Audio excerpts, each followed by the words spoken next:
최근 SKT 고객 개인정보 유출 소식이 전해지면서 많은 분들이 좀 불안해하고 계시잖아요. 그래서 이번 사태 과연 어떻게 흘러갈지 좀 다뤄보기 위해서 저희가 특별한 분을 모셨습니다. 바로 과거 SK컴즈 사건에서 피해자들을 대리해서 승소로 이끄셨던 변호사님, 최주선 변호사님을 모셨습니다.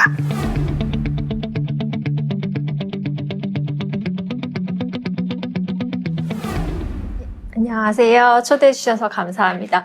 근데 저 한 가지 정정하고 지나가도 될까요? 네. 그 당시에 이제 1심은 최초로 승소를 했었고요.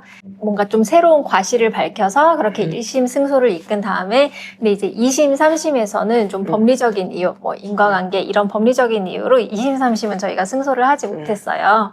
다만 이제 그 과정에서 좀 개인정보 보호 역사에 있어서 좀 중요한 법리들을 많이 축적을 할 수는 있었습니다.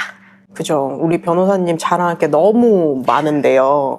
특히나 이제 법무법인 민우 말씀 주신 것처럼 개인정보보호법에 있어서 이제 리딩 케이스들을 가장 많이 만들고 계시잖아요. 그리고 이번에도 이제 다윗과 골리앗의 싸움이라고 불리우는 메타 소송, 거기에서도 승리의 주역으로 역할을 하셨는데 이 사건도 한번 얘기해 주시면 좋을 것 같습니다. 네. 메타 소송 같은 경우는 이제 개인정보보호위원회와 메타 간의 소송인데요. 올해 정말 공교롭게도 개인정보보호위원회랑 이제 줄여서 개보위라고 말할게요. 네. 개보위랑 메타 간에 판결이 3개가, 상반기에만 3개가 선고됐어요. 1월에 이제 2개, 그리고 3월에 1개가 선고됐는데요. 3월에 선고된 것 같은 경우는 이제 대법원에서 아예 확정 판결이 난 사안이고요. 요거는 예전에 그 케임브리지 애널리티카 스캔들이라고 줄여서 CA 스캔들이라고 하는데 좀 전 세계적으로 유명한 사건이 있었어요. 이게 이제 페이스북이 제3자 앱들한테 이제 개인정보를 이제 쭉 넘기는데, 이게 넘기는 과정이 굉장히 좀 그랬던 게, 이제 이용자들 중에, 페이스북을 이용하는 이용자들 중에 페이스북 로그인 기능을 사용하는 이용자들이 있을 거 아니에요. 그렇죠. 그러면은 이 사람이 페이스북 로그인 기능을 사용할 때 이 사람 개인정보만 이제 제3자 앱에 보내줘야 되는데, 그죠. 그게 아니고 이 사람의 모든 친구들, 평균 한 400명 정도 된다 하더라고요. 저는 그 정도까지는 친구가 없었는데 이 수많은 친구들의 개인정보까지 싹 다 넘깁니다. 제3자 무단 제공 문제. 네, 맞아요. 그래가지고 요 사건이 그렇게 해서 넘겨진 개인정보 같은 경우는 이제 어떤 식으로 활용되는지 이제 알 수도 없는 거죠. 그죠. 그래서 막 그 당시에 뭐 미국 대선에 쓰였다, 뭐 어느 나라 선거에 쓰였다, 막 이런 식으로 여러 가지 이야기도 나돌고 그래서 전 세계적으로 좀 많이 문제가 되었던 그런 사건이고요. 그 친구들의 개인정보를 넘긴 부분, 이 부분에 대해서 개인정보보호위원회가 시정명령을 하고 67억 원 과징금을 부과를 했습니다. 그 당시에는 좀 큰 금액이었죠, 우리나라에서는. 네. 그래가지고 그거에 대해서 이제 메타가 취소 소송을 걸었고, 그거 이제 1심, 2심, 3심 차례로 승소를 해서 올해 3월에 이제 최종 확정이 되었습니다. 이게 이제 3월 사건이었고요. 그 다음에 이제 1월에 있었던 사건은, 요거는 이제 규모가 더 큰 사건이었어요. 요거는 뭐냐면은, 구글이랑 메타랑 좀 묶여가지고 같이 처분이 나갔던 사건인데요. 저희는 이제 좀 메타 쪽 소송을 특히 전담을 좀 해서 개인정보보호위원회 대리해가지고 진행을 했고요. 요거는 뭐였냐면은, 내가 어제 무슨 물건을 사려고 검색했던 게, 오늘 갑자기 그냥 인터넷 서핑하는데 광고 뜨는 그런 이상한 경험을 겪으신 적 꽤 있으시잖아요. 그 메커니즘이 드디어 밝혀진 그런 사건이었습니다. 그러니까 맞춤형 광고를 그렇게 하기 위해서 이 사람의, 그러니까 뭐 메타와 구글의 회원들의 수많은 행태 정보, 그런 것들을 다 수집을 하고 있었던 사건이죠. 물론 이제 만약에 그 메타 안에서, 그러니까 페이스북, 인스타그램 이 서비스 안에서 행동했던 행태 정보들을 활용해가지고, 이 사람은 지금 이게 필요한가 보다, 이런 식으로 분석해서 맞춤형 광고를 했다면 이렇게까지 큰 문제가 되지는 않았을 건데, 문제는 이 사람이 가입해서 활동하는 이제 수많은 외부의 사이트들. 예를 들어서 제가 쿠팡에 가가지고 무슨 물건을 검색하고 뭐 장바구니에 넣고 뭐 사고 뭐 이런 여러 가지 활동을 했어요. 그리고 뭐 배민에 가가지고 배달의 민족 가가지고 뭐 이런 거 검색하고 또 주문하고 했어요. 이런 거는 이제 외부에서 활동한 그죠. 타사의 행태, 타사에서 벌어진 행태의 정보잖아요. 그런 것까지 이제 다 수집을 한 거예요. 그래가지고 그 사람의 온라인의 모든 생활 그런 것들을 다 활용을 해가지고 이 사람은 이거에 관심 있을 것 같아. 지금 이거 살 것 같아. 이런 거 분석해가지고 딱 맞춤형 광고를 쏴준 것. 그래서 이게 크게 문제가 됐었고 구글이랑 메타랑 합쳐서 1,000억 정도 과징금이 나왔어요. 그것도 우리나라에서는 굉장히 그죠. 큰 사건이죠. 굉장히 큰 사건이었어요. 그래가지고 그거에 대해서도 이제 당연히 취소 소송이 들어왔고 그 사건에 대해서 이제 1월에 처음 1심 판결이 선고가 되었습니다. 이제 메타 같은 경우는 이제 그거에 또 부수적으로 딸린 사건이 또 같이 있어가지고 그렇게 이제 두 개 같이 저희가 개보위 대리해가지고 승소를 했습니다. 너무 글로벌적인 소송이기도 하고 너무 무게감이 있는 소송이셨는데 그 무게감이 저한테까지 이제 전해지는 것 같습니다. 네, 선고일에 너무 떨렸어요. 그러니까요. 보위 위원장님도 와 계시고 제가 부위원장님도 와 계시고 그렇다는 소문을 들었는데 네, 선고일에 오셨습니다. 그 무게감을 이기시고 그리고 승소로 이끄신 변호사님이 너무 멋있게 느껴집니다. 아유, 감사합니다.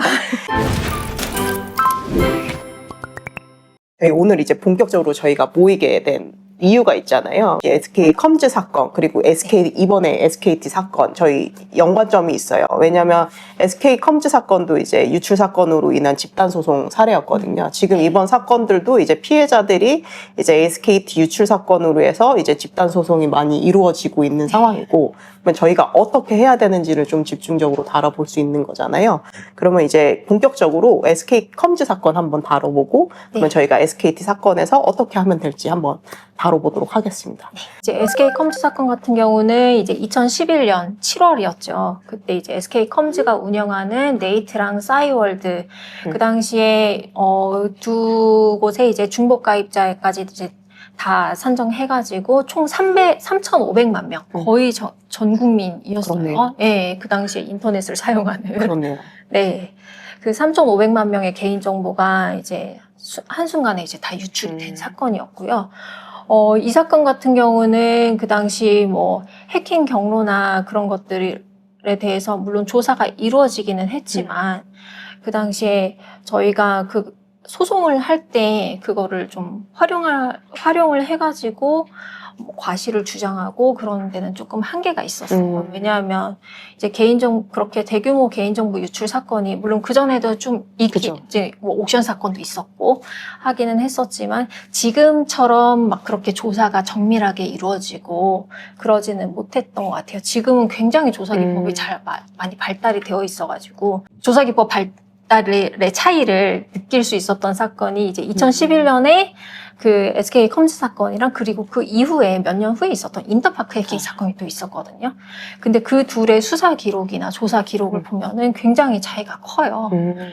그래서 이제 저희가 그 SK 컴즈 사건 할 때는 소송을 진행하는 데 있어서 사실 과실을 그 당시 민사소송이니까 민사소송을 과실을 이제 저희 피해자들이 입증해야 되는데 사실 피해자들이 가지고 있는 자료는 없죠. 정부에서 발표한 거 말고는 없잖아요. 예, 그래가지고, 근데 그 발표 자료만으로는 좀 과실을 법적으로 입증하는 게 쉽지가 않았고, 예, 왜냐하면은, 그냥 사람들이 보기에, 아니, 어떻게 저럴 수가 있어. 무료 알집을 불법으로 깔아놓고, 어떻게 그럴 수가 있어. 이렇게 이제 우리가 상식적으로 대기업이 저럴 수 있나? 라는 것과, 이게 법적으로 그래서 이것이 어떤 그 해킹이라는 결과와 어떤 인과관계를 가지는 어떤 결정적인 과실이 무엇이냐? 네, 법적인 과실로 성립될 수 있을 것이냐. 그거는 좀 별개의 문제일 수 있거든요. 그래가지고 이제 저희가 그 당시에 좀 고민을 많이 하다가 저는 참고로 그때 아직 연수생 신분이긴 했지만 그래. 네. 그 당시 법무법인 민우의 김경원 변호사님이 2011년에 그걸 시작을 하셨어요. 저는 이제 2012년 말 2013년 초 그 당시 그때쯤 이제 또 합류를 해가지고 본격적으로 이제 할 수 있었고, 근데 그 당시에 이제 그 민우의 김경원 변호사님이 하셨던 게 뭐냐면은 로그 기록을 달라 그랬어요. DB에 로그 기록을 되게 문서 제출 명령 신청을 해가지고 달라. 이게 자료가 부족하니 우리가 직접 분석을 하겠다. 그리고 받았는데 문제는 수백 장짜리 그죠. 로고 분석하는 게 쉽지 않죠. 종이에요. 종이로 되어 있고 이게 한 장에 제가 세어봤는데 한 100줄 정도 들어있어요. 그러면은 그리고 이게 뭔가 되게 여러 대의 서버가 섞여서 들어가 있잖아요. 그리고 세션 번호도 다 섞여서 다 되어 다르고, 있고, 예, 그러니까 이거를 분석을 할 수가 없겠더라고요. 막막하네요. 듣기만 해도. 정말 네. 막막하더라고요. 그때는 전자소송을 할 때가 아니니까, 그죠. 전자파일로 주지를 않았으니까. 그런데. 그래서 그때 제가 잠깐 인턴으로 들어가서도 그걸 봤었는데, OCR도 시도를 해봤어요. 그 당시에도 OCR이 있긴 있었어요. 아, 진짜요? 네. 그래가지고 막 툴도 사가지고 막 시도도 하고 했는데, 잘 안 나오더라고요. 이게 왜냐하면은 한 장에 100줄이 들어있으니까 인식이 제대로 안 돼요. 예. 이게 다 뭉개져가지고 나와가지고 사실상 쓸 수 없는 그런 수준이었어요. 그러다가 이제 제가 2012년 말에 이제 연수원 과정 실제 수업은 이제 거의 다 끝난 상태니까 가가지고 하는데 이제 김경원 변호사님이 딱 주면서 다른 거 아무것도 하지 말고 이것만 한번 쳐다봐 봐라. 뭐 나올 게 있는지. 그래가지고 제가 그때부터 2주 동안 그냥 소파에 앉아서 그것만. 그러니까 하루 종일 그것만 봤어요. 와. 근데 참고로 전 철학과거든요. 그러니까요. 저는 그 사건이 있기 전에는 DB가 뭔지도 몰랐어요. 로그를 분석을. 그리고 명령어 이런 거 당연히 모르죠. 그러니까 이게 제가 봐도 뭘 모르니까 거기 로그 기록에 이제 뭐 세션 번호라든가 뭐 날짜, 시간, 그리고 뭐 로그인, 로그아웃 시간 뭐 그런 거 들어가 있고, 세션 로그인, 세션 로그아웃 뭐 그런 거 들어 있고, 그리고 이제 그 안에서 행동했던 그 명령어들이 이제 쭉 들어 있거든요. 명령어 봐도 모르니까 그냥 그 글자 하나하나를 그냥 인터넷에 다 쳐보는 거예요. 그러면은 뭔가 이거 좀 의미가 있는 것 같아. 라고 하면은 그 옆에다 이제 적어 놓고 그러다가 나중에 도저히 안 되겠어가지고 그 해킹이 이루어진 딱 그 시간 그 부분을 그냥 엑셀에 무식하게 그냥 입력을 하기 시작했어요. 엑셀로 그냥 옮겼어요. 그 엑셀 파일 지금 찾아보면 어디 있을 건데. 그래가지고 며칠치를 이제 엑셀 쭉 해가지고 옮겨놓고 그 다음에 막 세션 번호끼리 막 모아보고 그리고 막 명령어 막 의미 옆에다 막 적어놓고 그러다 보니까 어느 순간 발견을 한 게 발견된 게 뭔가요? 있었어요. 뭔가요? 뭐냐면 그 사건의 그 중심 그건가요? 네. 거기서 나왔어요. 그 당시 이제 발견되었던 거는 뭐였냐면은 김모모 씨가 아직도 이름이 기억나요. 너무 인상 깊어가지고 그분이 이제 DB 관리자였는데 그분이 이제 회사 컴퓨터로 이제 DB에 로그인을 했죠. 로그인을 했는데 로그아웃을 안 한 거예요. 집에 갔어. 며칠 동안 로그인 상태가 유지되었었어요. 막 휴일도 그 중간에 섞여 있었던 것 같아요. 제 기억으로는. 그러니까 DB 관리자가 자리를 비운 사이에 이제 악성 코드 통해서 이제 DB 관리자 컴퓨터는 이제 들어와서 털렸으니까 들어왔는데 열려 있어. DB가 연동되어 있던 거죠. DB에 이미 로그인이 되어 있어. 그래가지고 아싸.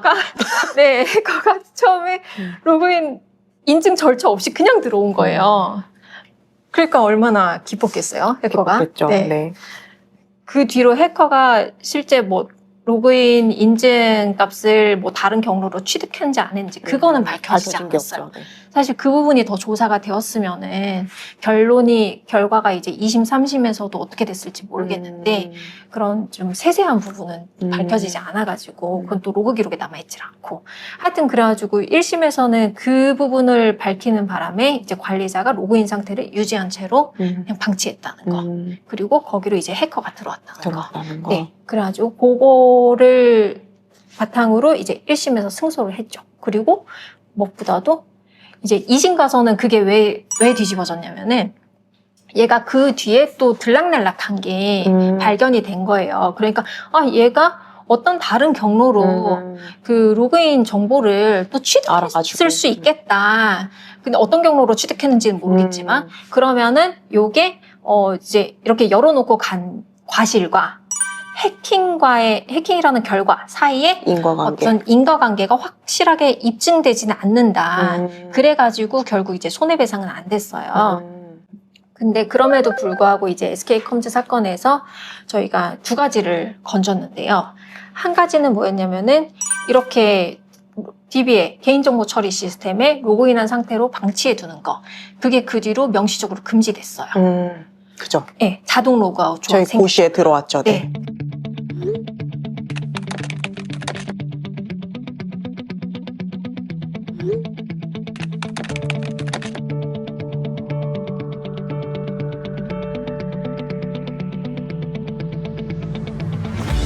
이제 그거 한 가지 이제 수학이 있었고, 그 수학은 나중에 인터파크 사건에서 그대로 쓰입니다. 그렇네요. 예. 그리고 이제 두 번째 큰 수학이 뭐였냐면은, 그 당시 2심에서 어떤 판단이 있었냐면은, 이게 사실 로그인 한 상태로 방치해 두는 게 그 당시 행정고시에 들어있었던 사항은 아니란 말이죠. 그래가지고 법 위반 사항은 아니었어요. 사회폭력상 그건 거죠? 네. 명시적인 법 위반 사항이 아니면은 민사상 책임도, 그러니까 행정 책임뿐만 아니라 그죠. 민사상 책임도 면제될 수 있다는 게 그 전에 옥션 판결에서 한번 명시적으로 대법원 판결이 있었고, 그래서 여기 SK컴즈 2심 판결에서도 그거를 이제 언급을 했어요. 근데 저희가 생각하기에 이게 행정 책임과 민사 책임은 분명히 조문도 다르고 성격도 다르고 민사에서 우리가 막 어떤 일반적인 잘못을 해도 불법행위가 될 수 있잖아요. 그죠. 예. 그래가지고 이게 민사 책임을 이런 식으로 판단을 하는 거는 뭔가 불합리하다. 고시를 기준으로 고시만 준수하면은 민사 책임까지 다 면제된다? 그건 아니다.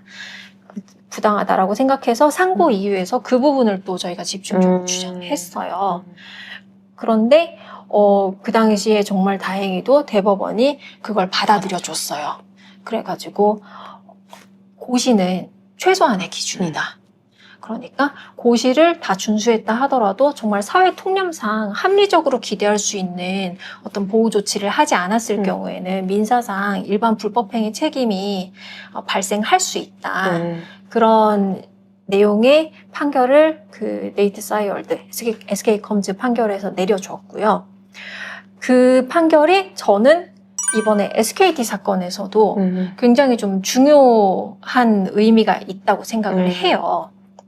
왜냐하면 지금 SKT 사건 같은 경우는 이미 언론 보도를 통해서 굉장히 많이 보셔서 내용은 어느 정도 다 아시고 계시겠지만 이제 뭐 BPF 도어가 뭐 몇 년 전부터 그렇게 설치되어 있었고 그리고 뭐 유심 정보 나갈 때 뭐 트래픽 이렇게 막 크게 발생해가지고 나갔고 이런 것들이 이제 쭉 조사 결과가 나오고 있잖아요. 사실 지금 처음 유심 정보 유출됐다라고 했을 때 이제 이 휴대폰 정보도 이미 다 포함이 되어 있었고, 네. 네, 같이 나갔어요. 그래가지고 개인 정보 유출되었다는 거 이제 그건 확실하게 나왔고, 근데 이 과정에서 정말 그 SKT가 어떤 과실이 있었는지 이런 것들은 지금 조사를 하나하나 하고 있는 단계인데, 아직 막 명확하게 이 법률 위반, 저 법률 위반, 이거는 아직 조사 중인 것으로 제가 알고 있어요. 그래가지고 아직 명확한 결론이 안 나온 상태이고, 그런데, 그거는 이제 행정 책임상의 문제인 거고,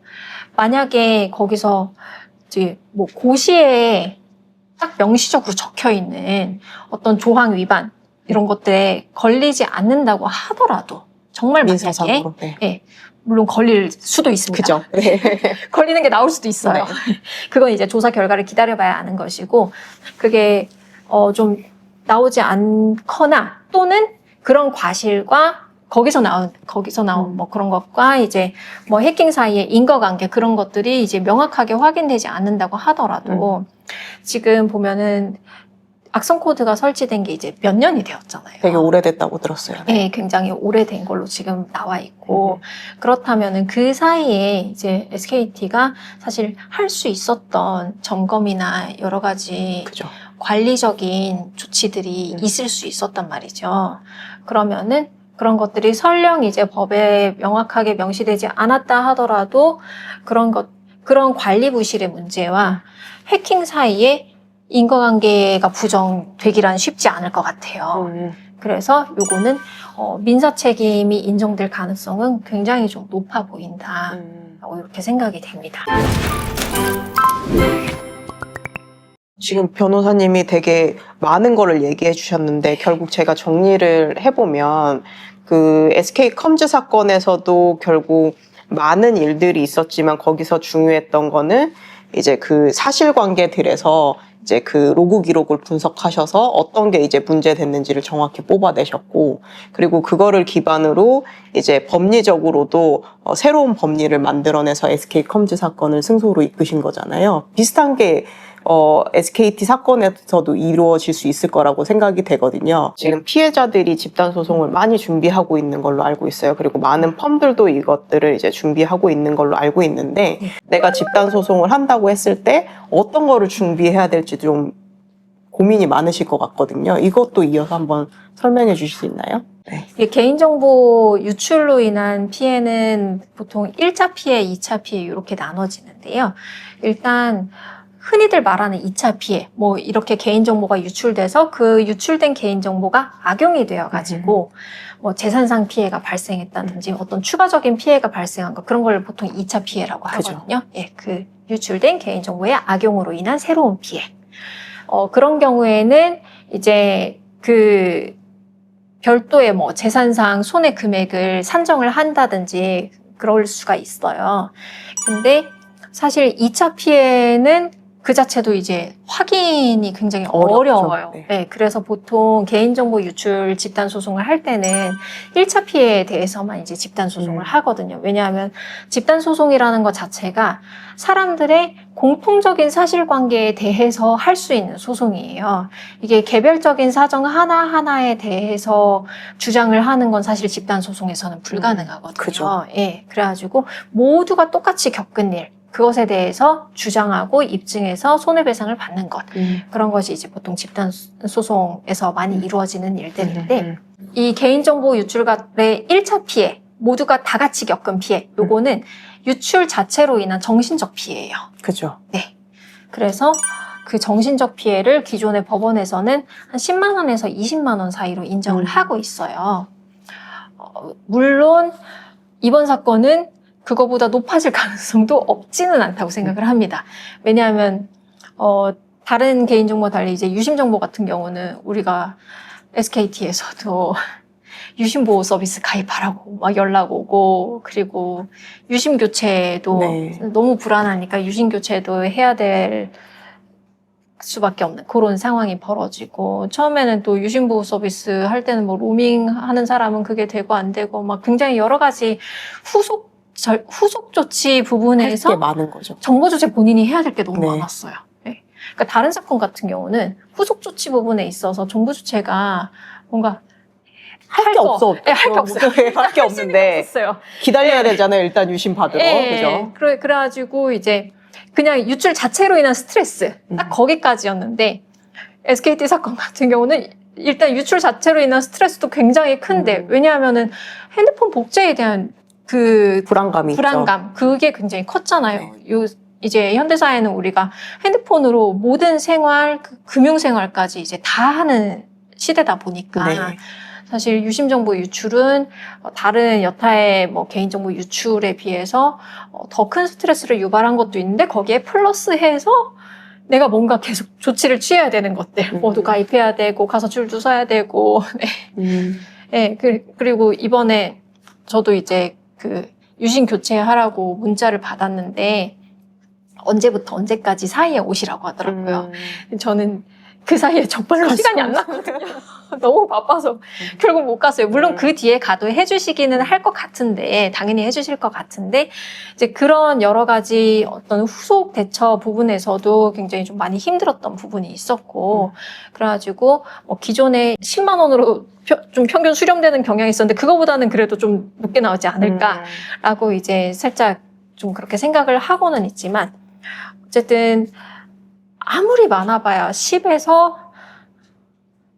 저는 이제 30만 원까지일 것 같은데 이제 정말 높여서 생각해도 50만 원 밑일 것 같아요. 그래가지고 그런 이제 돌려받을 수 있는 보상의 규모 그런 것도 같이 고려를 하셔가지고 이제 로펌 선정하실 때 참고하시면 좋을 것 같고요. 물론 이제 이게 단순히 보상금의 문제만은 아니고요. 집단소송이. 이렇게 집단소송을 진행했을 때 기업 입장에서 그리고 이제 다른 또 기업들 입장에서 그쵸. 아 저렇게 되지 않도록 더 열심히 해야겠구나. 예. 경각심을 갖고. 경각심을 가지는 효과도 분명히 있어요. 그래가지고 그런 쪽에 또 의미를 두시는 분들도 또 많이 계실 거라고 생각을 해요. 그래가지고 그런 여러 가지 이제 자신만의 기준 그런 것들을 이제 참고하셔가지고 로펌을 선택을 하시면 될 것 같아요. 종합해보면 결국에 집단소송은 그 특수성 때문에 일단은 그 보편적인, 그러니까 지금 일어난 공통적인 사건을 중심으로 이루어지고 이제 정신적 손해배상에 대해서 이루어지는데 그건 보통 10만 원에서 많게는 한 30만 원까지 이루어진다. 근데 그 범위가 넘어가게 되면 이제 보상을 받기 어려울 수 있으니까 다시 한번 그러면 피해자분들이 생각을 해봐야겠네요. 예. 변호사님께서 지금 집단소송과 관련해서 이런 부분은 아무 데서도 좀 짚어주신 분들이 없는 것 같거든요. 집단소송 준비하실 때 피해자분들께서 어떤 거를 중점에 두고 이제 집단소송을 준비하셔야 되는지에 대해서 설명을 자세히 해주신 것 같습니다. 변호사님, 그러면은 변호사님도 지금 법무법인 민우에 계시잖아요. 그럼 민우는 이제 개인정보 관련해서 이제 리딩 케이스를 많이 만든 법인데 이번 집단 소송도 그러면 하나요? 저희가 사실 그 2011년에 집단소송 그렇게 진행하고 그 뒤로 이제 몇 번 좀 집단소송 또 다른 분야에서 좀 했는데 한동안 저희가 집단소송은 진행을 안 하다가 그 사이에 저희가 집중했던 거는 이제 뭐 방송통신위원회나 그 다음에 이제 개인정보보호위원회랑 이제 협력해가지고 개인정보 쪽에 좀 중요한 법리들을 쌓아오는데 좀 집중을 해왔어요. 지난 그렇죠. 몇 년간.